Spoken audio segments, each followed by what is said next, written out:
Bismillahirrahmanirrahim. Assalamualaikum warahmatullahi wabarakatuh.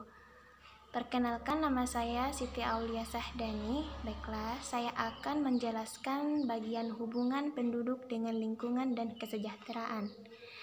Di negara, penduduk merupakan salah satu modal dasar pembangunan sebagai modal dasar atau set pembangunan. Penduduk tidak hanya sebagai sasaran pembangunan tetapi juga merupakan pelaku pembangunan. Mereka adalah subjek dan objek dari pembangunan negara. Pembangunan pada dasarnya dilakukan oleh penduduk negara dan ditujukan untuk kebutuhan dan kesejahteraan penduduk yang bersangkutan. Hal yang berkaitan dengan penduduk negara meliputi bagian A, aspek kualitas penduduk, mencakup tingkat pendidikan, keterampilan, etos kerja, dan kepribadian. B, aspek kuantitas penduduk yang mencakup jumlah penduduk, pertumbuhan, persebaran, perataan, dan pembangunan penduduk di tiap wilayah negara.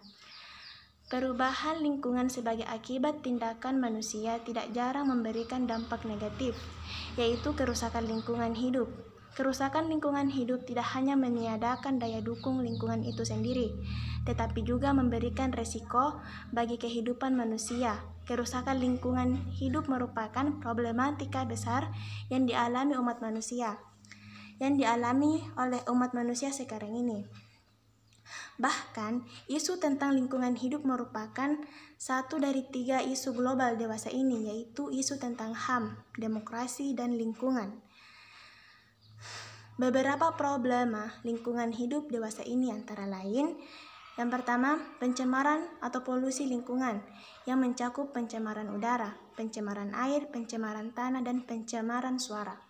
Yang kedua, masalah kehutanan seperti penggundulan hutan, pembalakan hutan, dan kebakaran hutan. Yang ketiga, erosi dan banjir. Yang keempat, tanah longsor, kekeringan, dan abrasi pantai. Yang kelima, menepisnya lapisan ozon dan efek rumah kaca.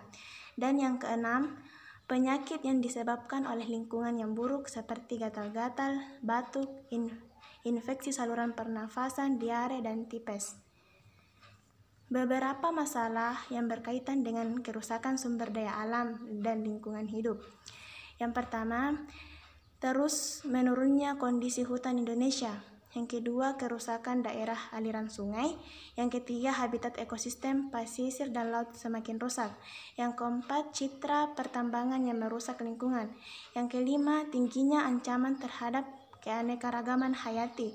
Yang keenam, pencemaran air semakin meningkat. Dan yang ketujuh, kualitas udara semakin menurun, khususnya di kota-kota besar. Baiklah, sekian penjelasan dari saya. Assalamualaikum warahmatullahi wabarakatuh.